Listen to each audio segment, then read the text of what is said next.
All right, hello, good morning, students. This is Ms. Medina, and in this video, we're going to learn about x-intercepts and y-intercepts and how to calculate them from a graph.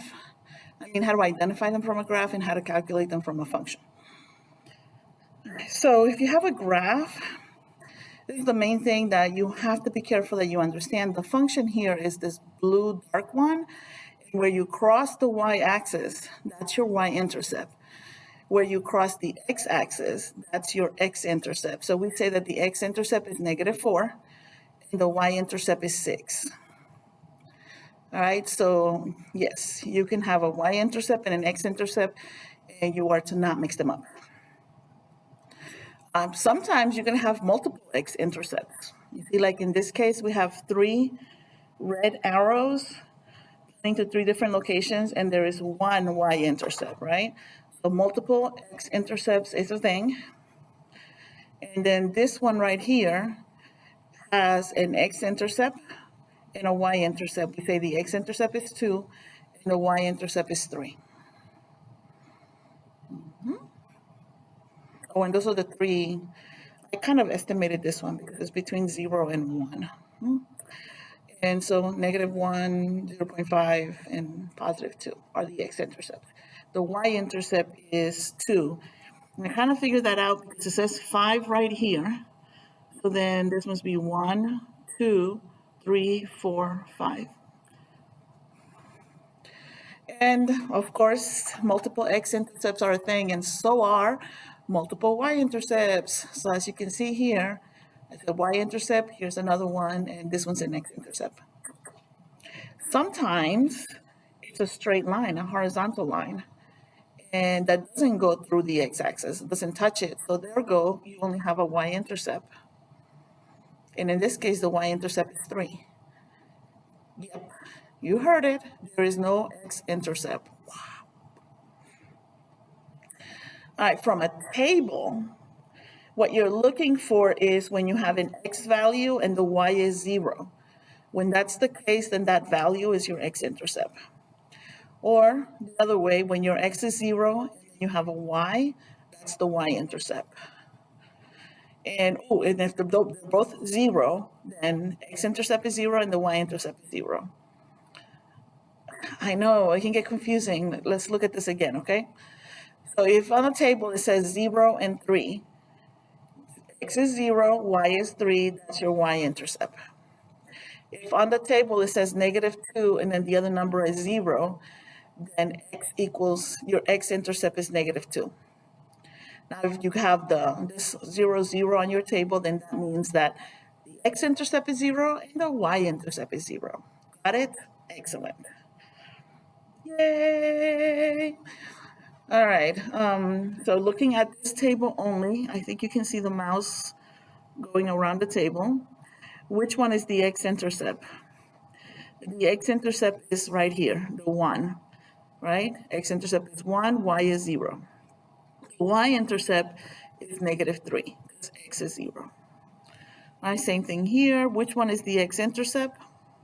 -2. Which one's the y-intercept? -4. And in this case, both of them are 0. Okay, so let's work on this. So let's say that I give you a function. Draw, and what happened to the colors? Oh no. And the function is 3x plus 4y equals 12. And the first question is find the y-intercept.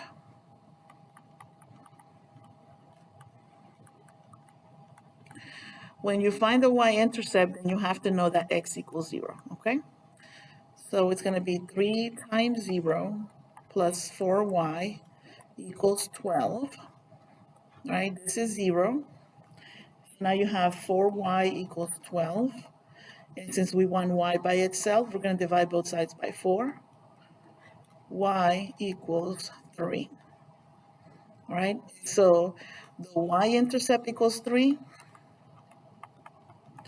The ordered pair is 0, 3, right? Because the x is 0 and the y is 3.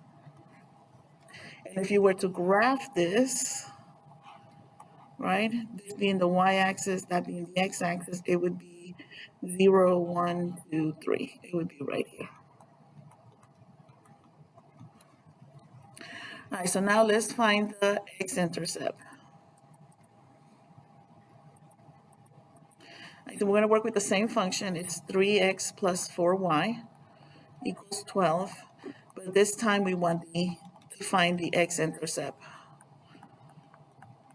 When you're looking for the x-intercept, then y is going to be equal to 0. All right, so we're going to plug it in. 3x plus 4 0 equals 12. We're plugging in 0 for the y, okay? This is 0. 4 times 0 is 0. So now you have 3x equals 12. And then dividing both sides by 3, you get that x equals 4. So this means that your x-intercept is 4.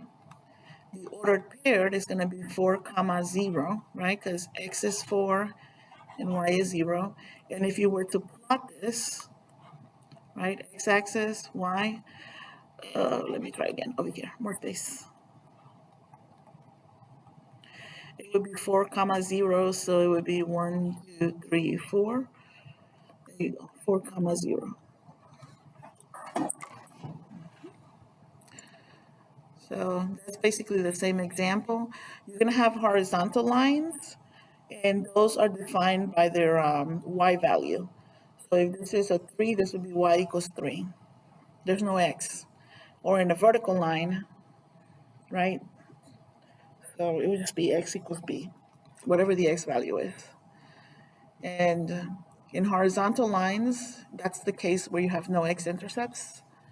In vertical lines, that's the case when there is no y-intercept. And when the axes themselves are the lines, then yeah, they're going to be the x-intercepts and the y-intercepts going to be 0, 0. Anyways, more talk about these exceptional cases afterwards, okay? All right, that's it for today.